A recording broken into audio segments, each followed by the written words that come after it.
বিশ্বের ঘটে যাওয়া সব ঘটনা নিয়ে নাগরিক সারা বিশ্ব সংবাদে স্বাগত। আপনাদের সঙ্গে আছি আমি আনোয়ার হোসেন। বাংলাদেশ সহ 5 প্রতিবেশী দেশ থেকে নিরাপত্তা হুমকির আশঙ্কা করছে ভারত। কলকাতায় অনুষ্ঠিত 3 দিনব্যাপী দেশটির নিরাপত্তা মহল জানিয়েছে, পাকিস্তান, নেপাল, বাংলাদেশ ও চীনকে বড় সংকট হিসেবে চিহ্নিত করা হয়েছে। সীমান্ত অচলাবস্থা, উগ্রপন্থী তৎপরতা ও রাজনৈতিক অস্থিরতাকে ভারতের নিরাপত্তা চ্যালেঞ্জ হিসেবে উল্লেখ করেছে শীর্ষ সামরিক নেতৃত্ব। ভারত তাদের 5 প্রতিবেশী দেশকে নিরাপত্তার জন্য হুমকি হিসেবে চিহ্নিত করেছে। পশ্চিমবঙ্গের কলকাতায় অনুষ্ঠিত কম্বাইন্ড কমান্ডার্স কনফারেন্সে ভারতীয় নিরাপত্তা মহল জানিয়েছে, বাংলাদেশে উগ্রপন্থী তৎপরতা উত্থান, পাকিস্তানের জঙ্গি অর্থায়ন, নেপালের রাজনৈতিক অস্থিরতা আর চীনের সঙ্গে সীমান্ত অচলা অবস্থা এসবই ভারতের জন্য বড় চ্যালেঞ্জ। 3 দিনব্যাপী সম্মেলনে উদ্বোধন করেন প্রধানমন্ত্রী নরেন্দ্র মোদী। দেশের সর্বোচ্চ পর্যায়ের রাজনৈতিক ও সামরিক নেতৃত্ব এখানে একসঙ্গে বসে প্রতিরক্ষা প্রস্তুতির রূপরেখা তৈরি করছে। ভারতের স্বরাষ্ট্র মন্ত্রণালয়ের শীর্ষ নিরাপত্তা কর্মকর্তারা বলছেন, বাংলাদেশ, নেপাল ও পাকিস্তানের সাম্প্রতিক পরিস্থিতি নতুন নিরাপত্তা সংকট তৈরি করেছে। বিশেষ করে বাংলাদেশের সরকার পরিবর্তনের পর উগ্রপন্থী তৎপরতার উত্থান এবং দেশটিতে ভারত বিরোধী বক্তব্যকে উদ্বেগজনক বলে মনে করছে দিল্লি। একই সঙ্গে অবৈধ অনুপ্রবেশের কারণে সীমান্তবর্তী রাজ্যগুলোতে জনসংখ্যার বিন্যাস বদলেছে বলেও উল্লেখ করা হচ্ছে। এছাড়া লাদাখ, অরুণাচল ও সিকিম সীমান্তে চীনা সেনাদের সঙ্গে চলমান অচলা অবস্থায় ভারতের জন্য সরাসরি হুমকি হয়ে উঠেছে। সম্মেলনের 2 দিক থেকে পাকিস্তান ও চীন সম্ভাব্য হুমকি মোকাবিলায় সক্ষমতা বাড়ানো এবং ভবিষ্যৎ প্রতিরক্ষা কৌশল নির্ধারণে গুরুত্ব দেওয়া হচ্ছে।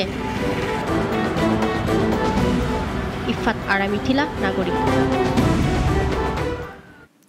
প্রথম মার্কিন প্রেসিডেন্ট হিসেবে দ্বিতীয়বার যুক্তরাজ্যে সফর করছেন ডোনাল্ড ট্রাম্প। রাজা তৃতীয় চার্লসের আতিথেয়তাকে বড় সম্মান হিসেবে দেখছেন তিনি। 2 দেশের প্রযুক্তি বাণিজ্য চুক্তি নিয়ে এমন সফর। তবে বলাই বাহুল্য আলোচনায় থাকবে ইউক্রেন সহ অন্যান্য রাজনৈতিক প্রসঙ্গ। ট্রাম্প এর আগে 2019 সালে প্রথম যুক্তরাজ্য সফর করেছিলেন। সাধারণত মার্কিন প্রেসিডেন্টদের একবারই আতিথেয়তা দেয় যুক্তরাজ্য। ট্রাম্পের বেলায় প্রথম ব্যতিক্রম ঘটল। মঙ্গলবার এয়ারফোর্স 1 নিয়ে লন্ডনের স্ট্যানস্টেড বিমানবন্দরে নামেন ট্রাম্প ও মেলানিয়া। তাদের স্বাগত জানান নতুন ব্রিটিশ পররাষ্ট্রমন্ত্রী ইভেট কুপার। সফরকালে রাজা তৃতীয় চার্লস, প্রধানমন্ত্রী কিয়ার স্টারমার সহ অন্যান্য নেতাদের সঙ্গে দেখা করার কথা রয়েছে ট্রাম্পের। ট্রাম্প লন্ডনে পৌঁছানোর আগেই যুক্তরাষ্ট্রের অর্থমন্ত্রী স্কট বেসেন্ট এবং যুক্তরাজ্যের অর্থমন্ত্রী র্যাচেল রিভস 2 দেশের মধ্যে সম্ভাব্য অর্থনৈতিক চুক্তির কাজ এগিয়ে রাখেন। পারস্পরিক সহযোগিতা জোরদার করতে একটি ট্রান্স আটলান্টিক টাস্ক ফোর্স গঠনের ঘোষণাও এসেছে। তবে ট্রাম্পের মতে সফরের আসল উদ্দেশ্য তার বন্ধু রাজা চার্লসের সঙ্গে দেখা করা। তিনি বলেন, রাজা তার দেশকে দারুণভাবে উপস্থাপন করেন আর যুক্তরাজ্যের সঙ্গে আমার সম্পর্ক খুবই ভালো। বুধবার উইন্ডসর ক্যাসেলে রাজা তৃতীয় চার্লসের আতিথেয়তা গ্রহণ করবেন ট্রাম্প। সেখানে রাজকীয় নৈশভোজে অংশগ্রহণ করবেন ট্রাম্প ও মেলানিয়া। বৃহস্পতিবার চেকার্সের প্রধানমন্ত্রী কিয়ার স্টারমারের সঙ্গেও দেখা করার কথা রয়েছে ট্রাম্পের।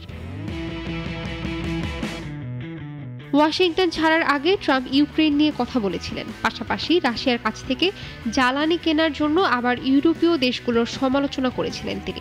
সে কারণেই ট্রাম্পের যুক্তরাজ্য সফরে রাশিয়া ইউক্রেন প্রসঙ্গ আলোচনায় আসতে পারে বলে মনে করা হচ্ছে। ইশরাত জাহান, নাগরিক। মহাকাশ অভিযানের নতুন দিগন্ত উন্মোচন করলেন যুক্তরাষ্ট্রের ওহাইও স্টেট ইউনিভার্সিটির বিজ্ঞানীরা। তাদের উদ্ভাবিত পারমাণবিক শক্তিচালিত রকেট প্রযুক্তি মানুষকে 6 মাসে পৌঁছে দিতে পারবে মঙ্গলে।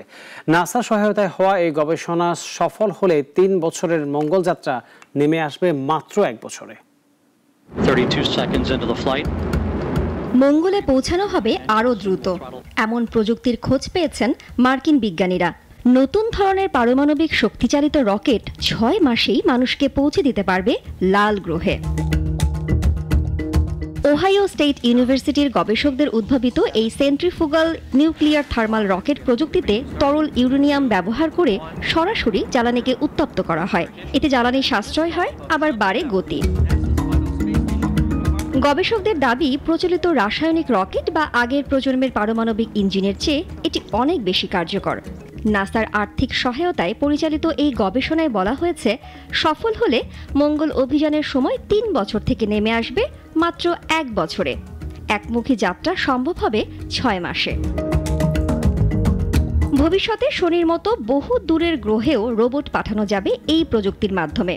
তবে এর আগে কাটিয়ে উঠতে হবে বেশ কিছু প্রযুক্তিগত ও প্রকৌশলগত চ্যালেঞ্জ। গবেষকরা আশাবাদী, আগামী 5 বছরের মধ্যেই শুরু হবে পরীক্ষাগারে এই রকেট ইঞ্জিনের কার্যকারিতা যাচাই। সফল হলে মহাকাশ অভিযানে যুক্ত হবে এক যুগান্তকারী অধ্যায়। নতুন দিগন্ত উন্মোচন করছে যুক্তরাষ্ট্রের ওহাইও স্টেট ইউনিভার্সিটির বিজ্ঞানীরা। তারা উদ্ভাবন করেছেন পারমাণবিক শক্তি চালিত এই বিশেষ রকেট প্রযুক্তি, যা মঙ্গল অভিযানের সময়কে অর্ধেকেরও কমিয়ে আনতে পারে।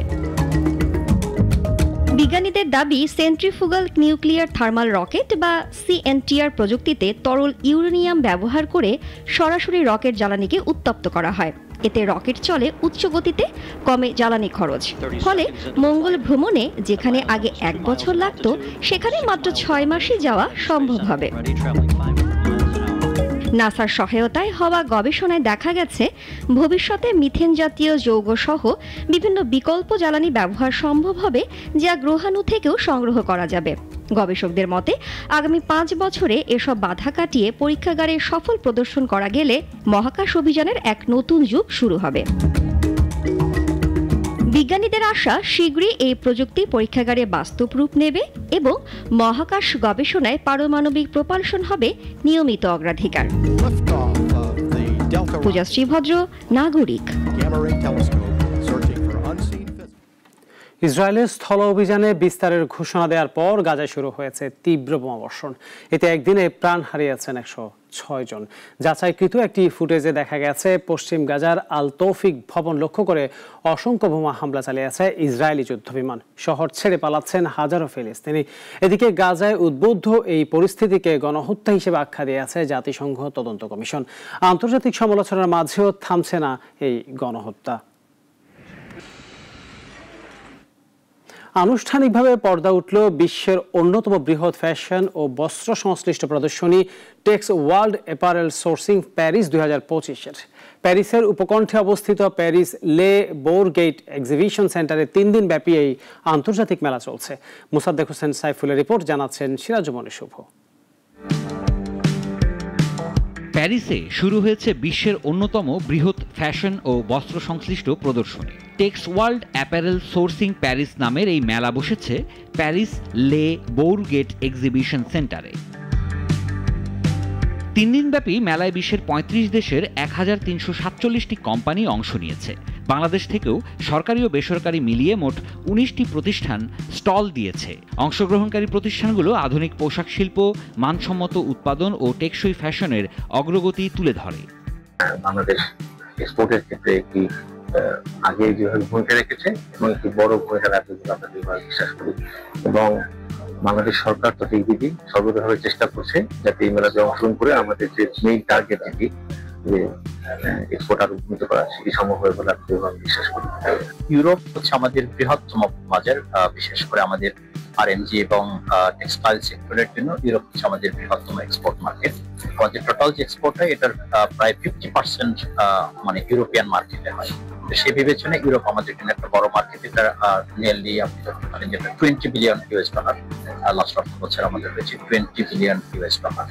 তাদের মতে এ ধরনের আন্তর্জাতিক প্রদর্শনীতে অংশগ্রহণের মাধ্যমে শুধু ইউরোপ নয়, উত্তর আমেরিকা ও মধ্যপ্রাচ্যের ব্যবসায়ীদের কাছেও বাংলাদেশের পোশাকের চাহিদা বাড়বে।